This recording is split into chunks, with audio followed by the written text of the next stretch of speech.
Ken Quinn gets a peek at the future, and it works.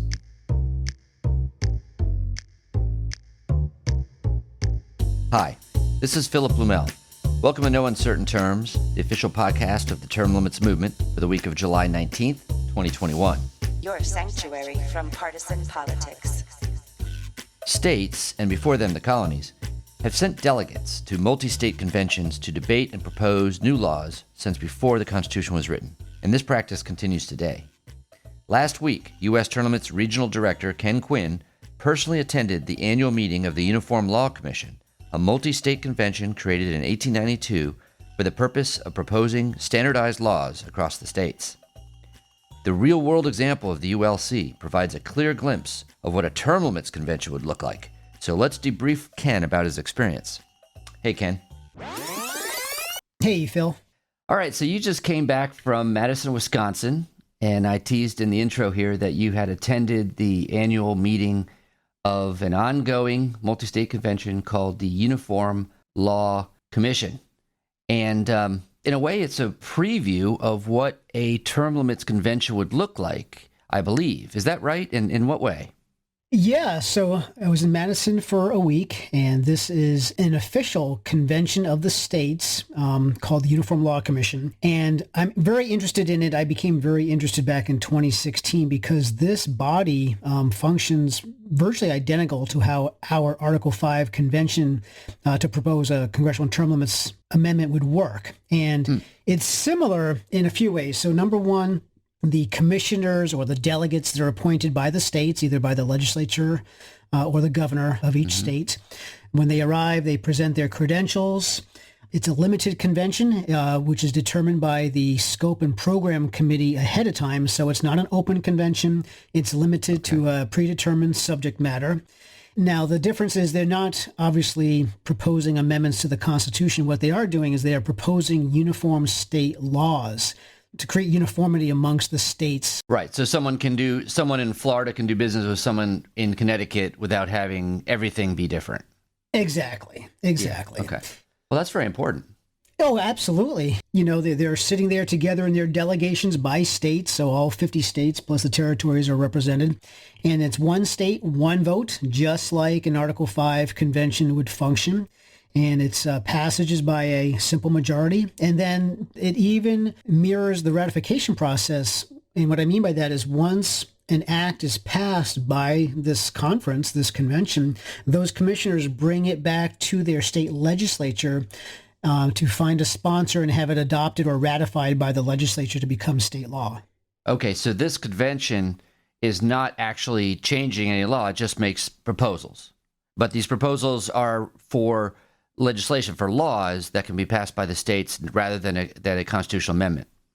Exactly. It's just a proposed law. That's got to be the big difference. I mean, as from what you're telling me, the states all come together and they don't all have to participate if they don't want to. Everyone is, because it's to everyone's mutual benefit. And then you have subjects that are brought up that are decided on in advance. You have committees set up from amongst all the delegates that were sent by the states.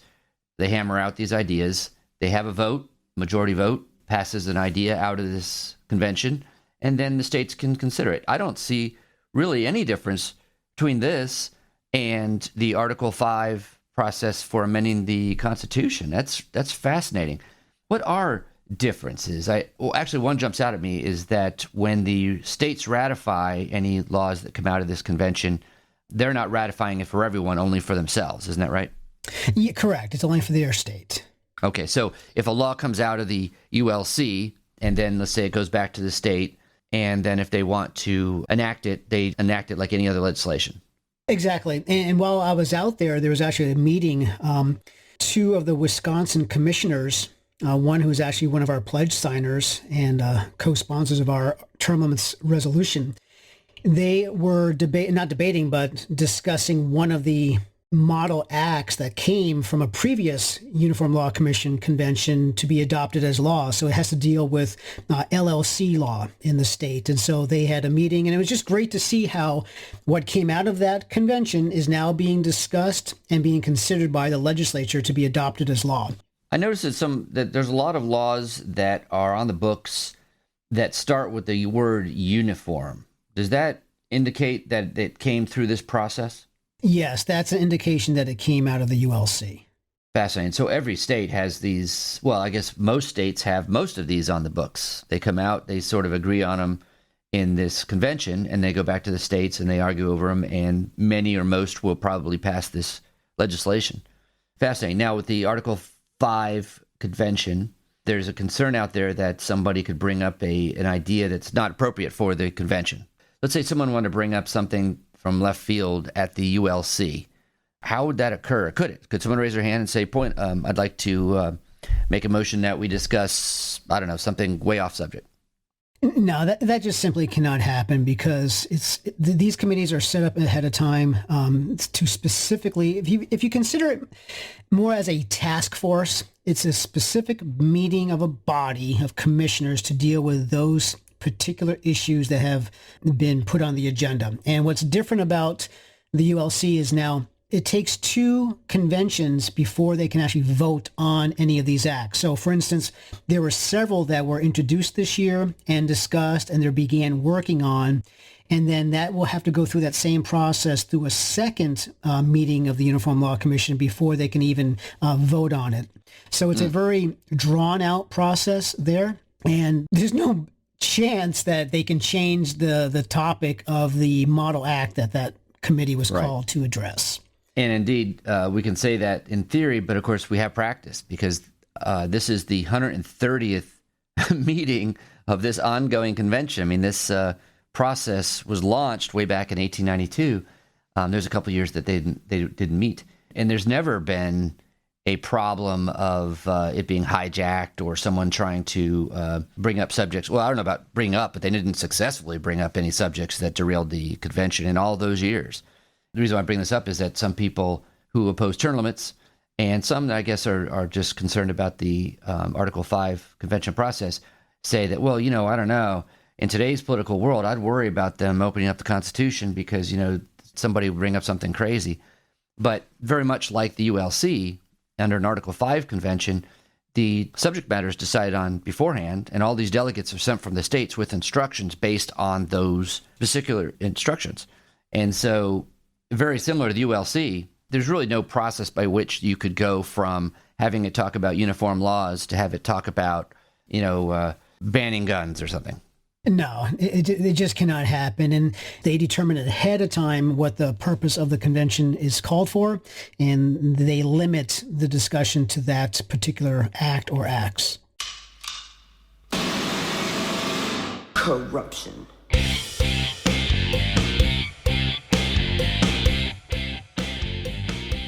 Another one biting the dust in Chicago. Chicago City Alderman Carrie Austin, representing the 34th Ward, is the second longest serving member of the Chicago City Council.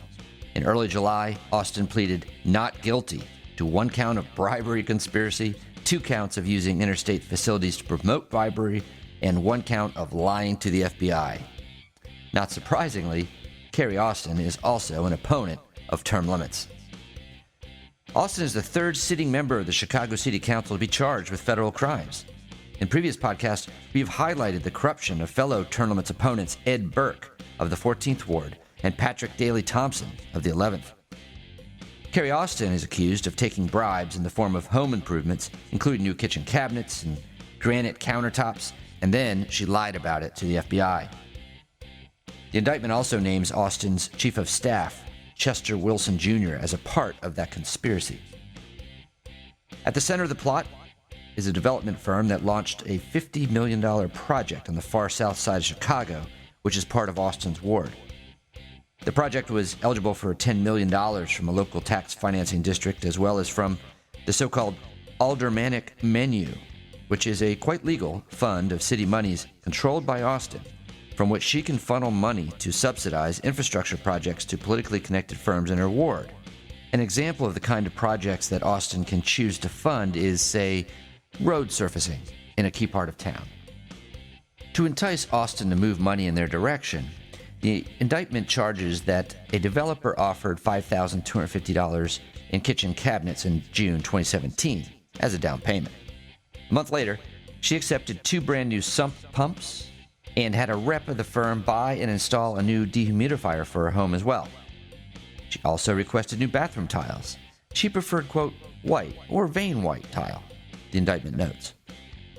In October of that year, the firm agreed to pay for a portion of a new heating and air conditioning system at Chief of Staff Chester Wilson's property as well. Both Austin and Wilson got granite countertops in their homes. According to the indictment, an unnamed individual told Wilson, quote, "You help me a lot, and I'll help you." And another, quote, "I get what I want next week. It's worth it." Such is the state of politics in the third largest city in the United States. It's notable that Chicago is the only city in the top 10 largest cities in the country without term limits. That's the way Alderman Carrie Austin likes it. When new Mayor Lori Lightfoot ran for office in 2019, she promised reforms, such as term limits for committee chairmen and ending the aldermanic prerogative that repeatedly lure aldermen like Austin into trouble. However, the Chicago Sun-Times identified Alderman Carrie Austin, the Budget Committee Chair, not incidentally, and Alderman Anthony Beal, also not incidentally the Transportation Committee Chair, as two council members who are, quote, dead set against such reforms. As with aldermanic prerogative, the committee system in Chicago is another way that aldermen can funnel money and even jobs to their supporters. Supporters of Lightfoot's promised reforms see term limits as a way to increase transparency and discourage corrupt fiefdoms from emerging. Maybe Alderman Carrie Austin sees term limits as a way to root out corruption also. And that's why she opposes them. Corruption, corruption, corruption rules their souls. Corruption, corruption, corruption chills our bones. Corruption.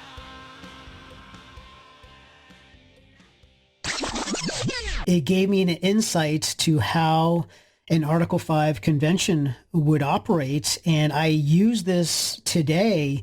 Whenever I testify, I try to refer to this organization because when people have this unfounded fear of an Article 5 convention, it's not based on reality or our experience. And most legislators are not even aware that they are voting on bills that have come out of a convention of the states. No kidding. And that's what I try to educate them and say, you are already participating in an official convention of the states. You're appointing them, and then you are considering the model acts that they pass. Right. And so that's what I refer to as a way of nothing to fear. We've been doing it for over 100 years. Yeah, now that you mention that most are unaware, that really shows how comfortable the states are with this process and how steady it's been. I mean, that the fact that it hasn't generated any sort of controversy or even that much interest. It's doing its job. It's pumping ideas back out to the states. Individual legislators are taking it and proposing the legislation as their own, basically, except with the word uniform in it, and then being considered by their states. That is fascinating. And I can totally picture how this would work with what we're talking about with the Article 5 amendment proposing convention. A place would be chosen, and states would send delegates. They'll break up into committees. They'll hammer out ideas. They'll have an ultimate vote, one state, one vote, as is the convention tradition in this country. And then we have a proposal. The Article 5 convention, just like ULC, of course, can't make or change or abolish any law. They can only make suggestions. And then those suggestions will be considered by the states. It'll be really exciting and probably a lot less sleepy when it's the subject is congressional term limits. It'll probably be something that's on TV every day. But the process, the rules, the procedures, the goals, they've been laid out and they've been tested over time. Not only tested, but they work extremely well. And so it's a great example of how the states can introduce reforms needed. Obviously, the one we're working on is congressional term limits. And to see this process work year after year really gives me faith that we're on the right track, because we can't really expect Congress to pass term limits on itself, at least without some kind of major leverage. And to know that we don't need Congress, that the states can pull together a convention like this, hammer out the proposal without Congress, and send it back to the states for ratification without Congress in a process that isn't experimental. It's one we deal with every year. That just gives me great confidence. Any other last comments you have about your experience at the ULC?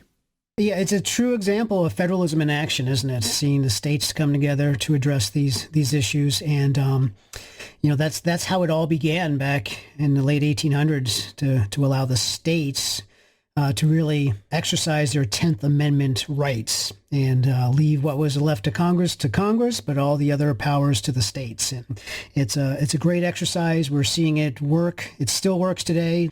We have plenty of hope, so don't lose hope. We can do this. And we just got to get it done now for our issue for term limits. Great. The Constitution still works. Thanks for joining us for another episode of No Uncertain Terms. The term limits convention bills are moving through the state legislatures. This could be a breakthrough year for the term limits movement. To check on the status of the term limits convention resolution in your state, go to termlimits.com/takeaction. There, you will see if it has been introduced and where it stands in the committee process on its way to the floor vote. If there's action to take, you'll see a Take Action button by your state. Click it. This will give you the opportunity to send a message to the most relevant legislators, urging them to support the legislation. They have to know you're watching. That's termlimits.com/takeaction. If your state has already passed the term limits convention resolution, or the bill's not been introduced in your state, you can still help. Please consider making a contribution to U.S. term limits. It is our aim to hit the reset button on the U.S. Congress, and you can help. Go to termlimits.com/donate. termlimits.com/donate. Thanks. We'll be back next week. Contact your state lawmakers before they vote on term limits for Congress. Go to termlimits.com/takeaction.